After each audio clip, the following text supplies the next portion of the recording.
Hey everyone, we will get started here in just a few moments. We'll let some people trickle in. Feel free to jump into the comments, leave a message, tell me where you are watching from, and we'll start the dialogue soon.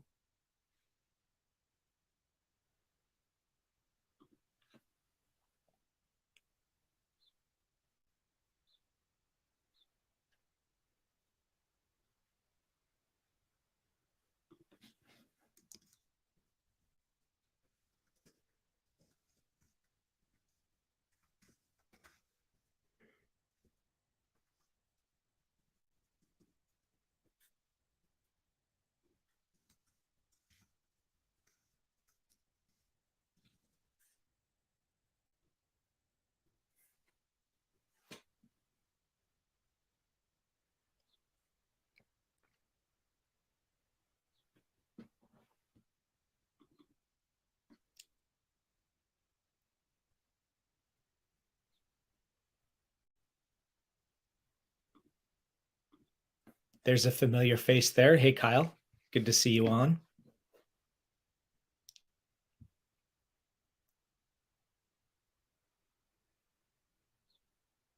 We'll give it about one more minute before we kick in. And yeah, feel free to leave a comment. Tell us where you're dialing in from. Ooh, Denver.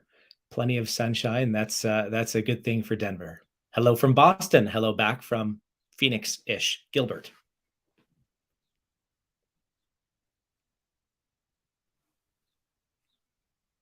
Just one more minute and then we'll kick this off. Thanks for being patient.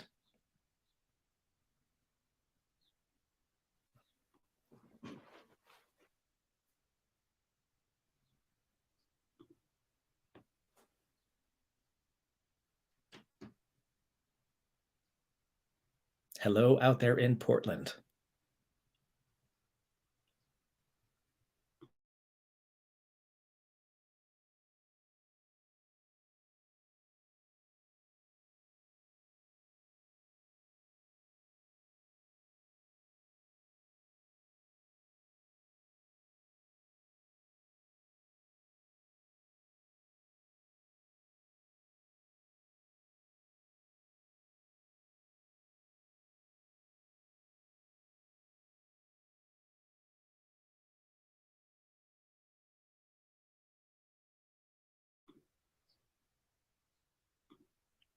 All right, let's go ahead and kick this off. Rainy in Texas. Ooh, I don't envy you there, though.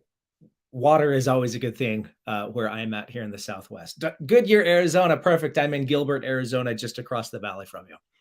So let's go ahead and kick things off. Today's LinkedIn Live session, augmentation versus automation and technology's impact on how work gets done.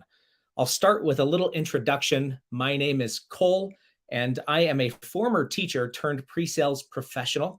I am passionate and always have been about helping people improve their lives. That's why I entered the classroom. That's why I taught. And when I got out of the classroom, I developed a new passion for helping people get jobs. Today, I still consider myself a teacher at heart, and I help organizations utilize technology to improve both candidate and recruiter experiences. I'd like to take you back in time, and I'll change my view here just for a moment. There we go. Let's go back in time to meet Cole Carter circa 1987. Being a child born in 1980, I'm in a unique set of circumstances as far as my generation goes. I'm too young to be considered a Gen Xer. At the same time, I'm a little too old to be considered a millennial. I am officially an Xennial. Maybe you've heard this term before, but it is a middle generation in between both, which means I can appreciate the best of both generations. Now, I please would ask you to refer to me as an Xennial over what my teenage daughters often refer to me as a geriatric millennial. Let's not use that anymore. So being an Xennial, a millennial, a Gen Xer, we have a unique perspective on life and technology. We experienced life before the internet. We went to school computer labs full of the Apple II computers playing the Oregon Trail, and we input our loved ones, our friends, and our family members into that game, and we saw them die horrible and excruciating deaths based off of diseases and viruses that we had no idea what they were at the moment. We also experienced dial-up internet. And if you're anything, oh, pronounce Xennial. That you might be right there, Kyle. I've always thought Xennial just because of Generation X, but I'll take your word for it. If you're anything like me, you might go to sleep at night having nightmares about that dial-up sound, that screeching noise that would pop up as you were trying to log into the internet. At the same time, you have a unique appreciation for T9 texting, that early texting technology with early mobile phones in the late 90s, we'll call it. As Xennials, Gen Xers, and now I'm going to start saying Zennials. I don't know.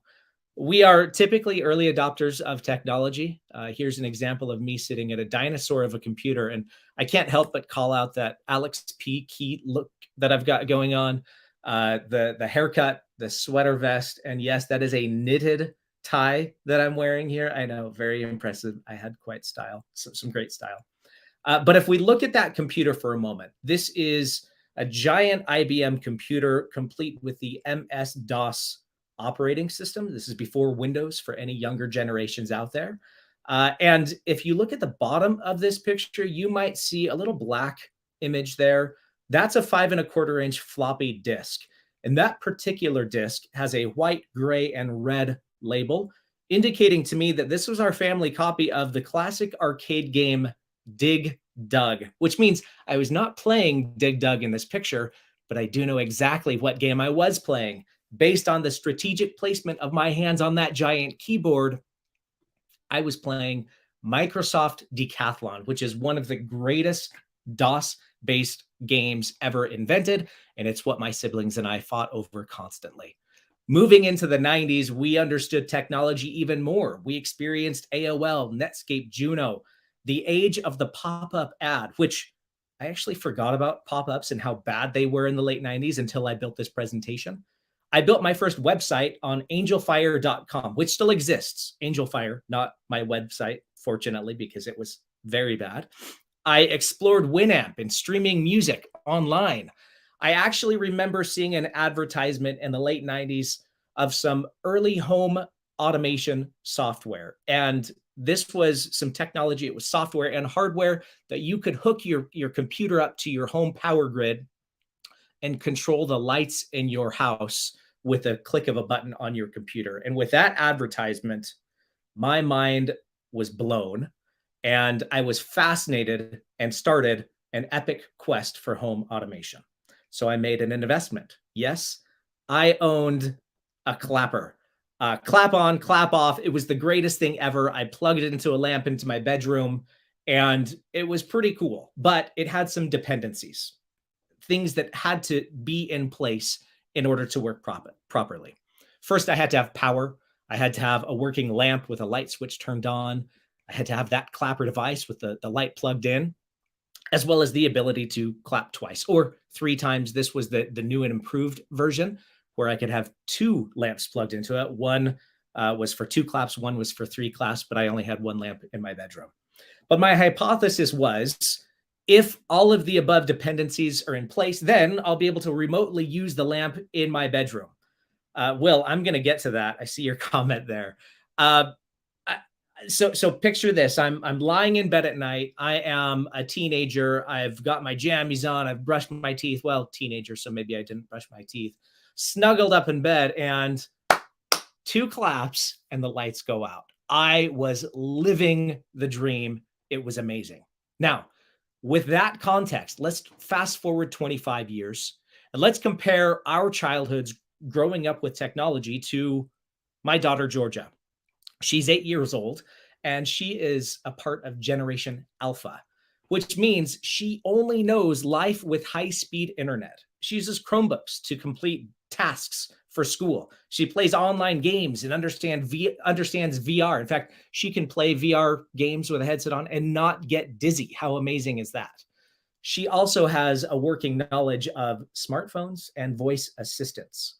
Now, if we compare her experience with my experience or our collective experiences, we now live in a world where we are surrounded by technology and automation. We've got smart devices, we've got computers, tablets, mobile phones, and wearable devices connected to all sorts of things in our lives, from speakers to and appliances to door locks, vacuum cleaners, and even smart meat thermometers. My point here is that as technology evolves, all generations, we continue to adapt. We change the way we live and the way we work to be more efficient and productive in our lives. So if we move on to chapter 2 of Cole's epic quest for home automation, let's update this and call it the smart outlet. There are still some dependencies in place. We need to have power, internet, Wi-Fi, maybe a voice assistant, a working lamp with that light switch turned on, a smart plug connected to the Wi-Fi.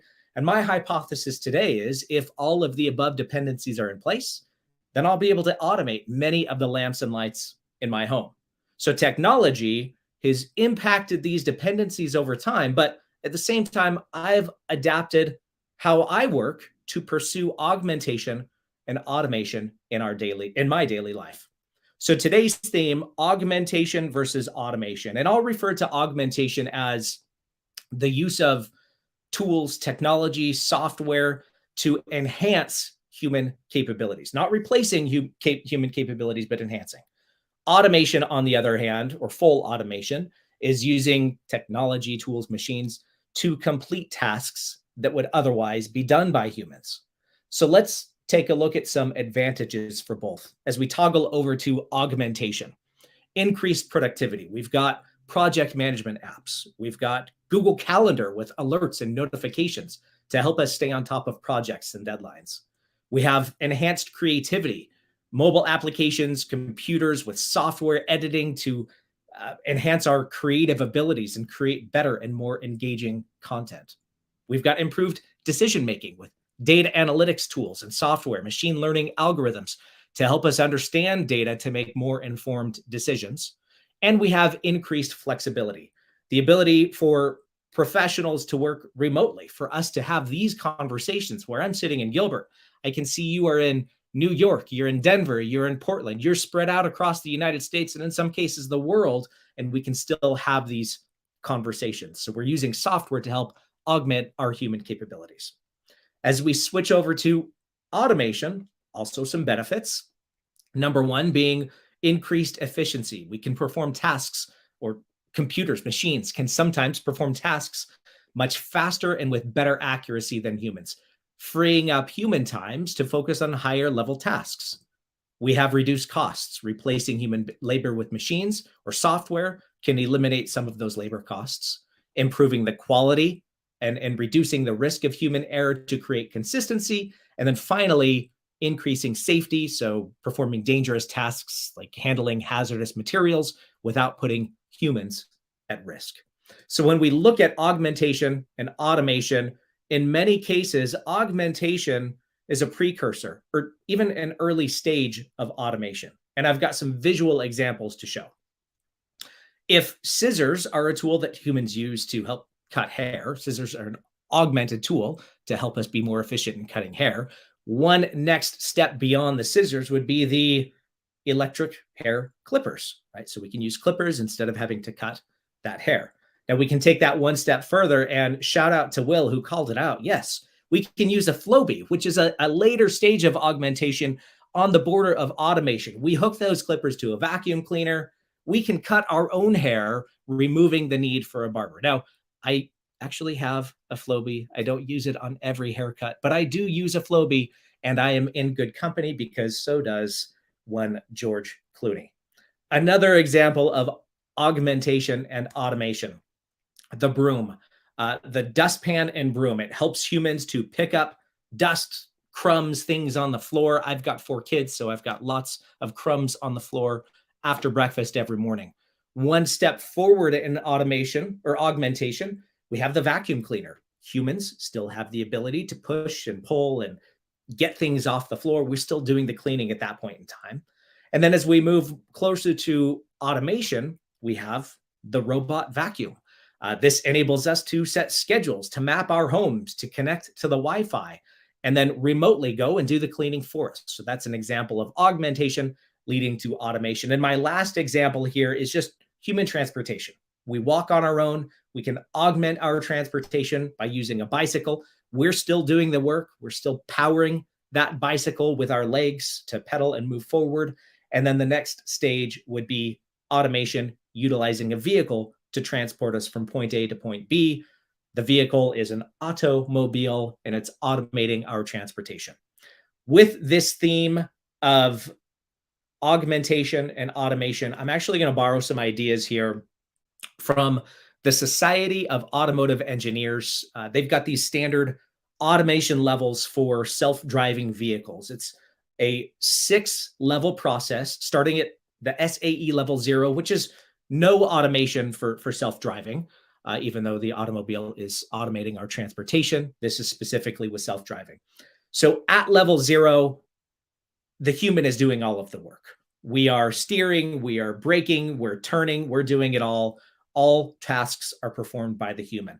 Moving forward to level 1, this is where we've got some basic cruise control and maybe even adaptive cruise control or something that keeps us in the lanes. Level 3 would be a combination of level 2 would be a combination of level 1 features. So we're combining adaptive cruise control with the steering to keep us in the same lane. During these first 3 levels, the human is still doing the driving, even if these features are engaged. During the next 3 levels, 3, 4, and 5, that's when we start to think about self-driving capabilities. So the driver is a necessity. Typically, they're just overseeing and making sure that nothing bad is happening. If they need to take control over the wheel, they can. And that's in the level 3 stage. Level 4, the car is going to drive itself under optimal conditions. And then level 5 is what all car companies or most car companies are working toward, the capability for cars to completely drive themselves. And these vehicles may or may not have a steering wheel, brake pedals, or gas pedals installed in them. That's the future of driving, where you're in the car, but you are not driving at all when these features are engaged. So we can take these same concept of the SAE levels of automation, and we can apply them to different aspects of our lives and our personal, even professional lives. So here's an example very quickly of cleaning. So if we look at level 0, that's that broom and dustpan. Moving on to level 1, we might have a vacuum cleaner. Level 2, a cordless vacuum cleaner. During levels 0, 1, and 2, we're still doing the work. We're still cleaning. Moving on to 3, 4, and 5, this is where we are automating this process. And who doesn't like the opportunity to not have to clean? We can set a robot, we can set a schedule and have it do it for us. Turning the page and moving to our professional lives, I work for HiredScore. We focus on talent acquisition software and helping people to get jobs. If we look historically at level 0, there's no automation from about the 1930s on, when the resume became the standard prerequisite for the interview.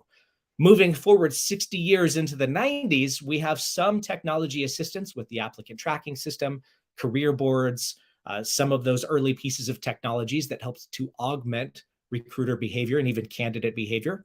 Moving on to level 2 in the 2000s, we've got cloud-based systems, mobile applications, interviews, chat conversations, and they're starting to talk and help throughout that process.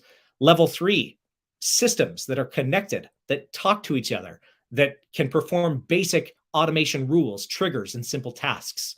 Level 4, which is where we're at today, we've got elements of AI built into systems, data modeling based on deep learning that helps to reduce bias and augment decision-making. And then finally, level 5, which is now and next. We're using AI to automate and create predictive, often communication, fully automated actions, predictive workforce needs. And that's where the future of talent acquisition and HR technology is going. Now, as we move forward, there's a lot of buzz and a lot of talk about Chat GPT. Will it take over human jobs? And if you're anything like me, you're following this and you've seen one or more of these accompanying headlines. Up to 80% of workers could see their jobs impacted by AI.